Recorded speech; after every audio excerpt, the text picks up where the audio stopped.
Hello မင်္ဂလာပါရှင်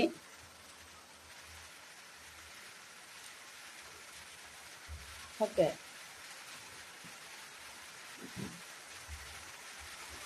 ကျမကိုပြောတယ်နင်ကဘာလို့နေလဲနင်ကအခုလွတ်နေတာရပါလဲပစ္စရလားပစ္စရလားမားလည်းပစ္စရလားလို့လာမိတယ်အဲ့ဒါတော့ဘယ်ဆိုပဲလေးကြောက်ဖို့နော်တော့ဘယ်ဆိုပဲလေးကိုမပြောခဲ့ကျမပြောမယ်လူဆိုကလေကိုညာလို့တယ်ဆိုတော့လေဘယ်ရာကိုပဲလောက်အခြေတွေအများကြီးပေးရတယ်နော်နောက်ပြီးတော့ဒီနေ့2ရက်3ရက်မဟုတ်ဘူးနော်တလားဘုံမျိုးများလုံးမပစ္စံလေးလည်းအများကြီးရပါတယ်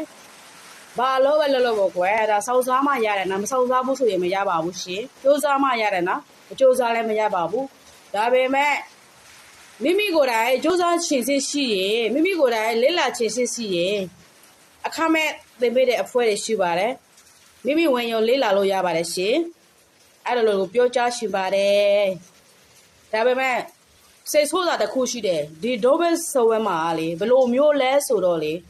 ခတ်တယ်လဲစိတ်ရှိုးဖို့လည်းကောက်တယ်စိတ်ဆိုးဖို့လည်းကောက်တယ်အဲ့ဒါဘာလဲသိလားအဖေကတော့မဆာတော့ဖွဲရလေ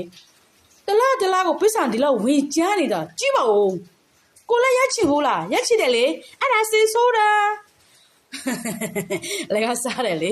ပစ္စံရလားလို့လာမေးတော့လေအဲ့ဒါပြောတာပေါ့နော်အဲ့တော့မျိုးပေါ့သူတို့လည်းရလဲကိုလည်းပြောပါတယ်နော်အဲ့ဒါမျိုးပြောတာပေါ့နော်အဲ့ဒါသူတို့ရလဲကိုလည်းပြောတယ်ပန်းရဆိုပဲလေးကိုအခုလိုတွေ့ရတာလဲဝမ်းလန်းတာပါတယ်ရှင့်ပန်းရဆိုပဲလေးကိုဝယ်တော့ဝယ်စားယူနဲ့ပစ္စည်းထိုးလို့စရာမလိုဘူးပစ္စည်းတိုးလို့စရာမလိုဘူး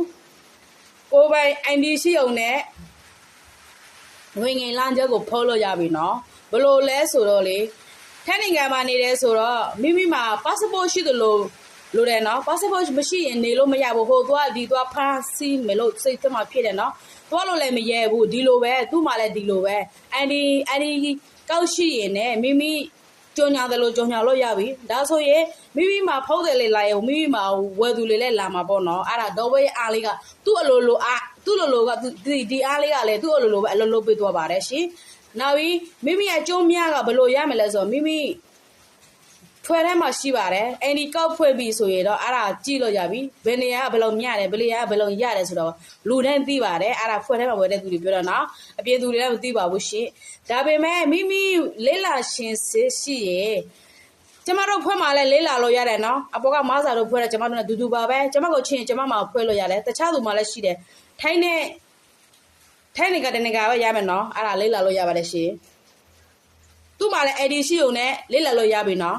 passport ရှိတယ်လို့မျိုးရှိရင် bye bye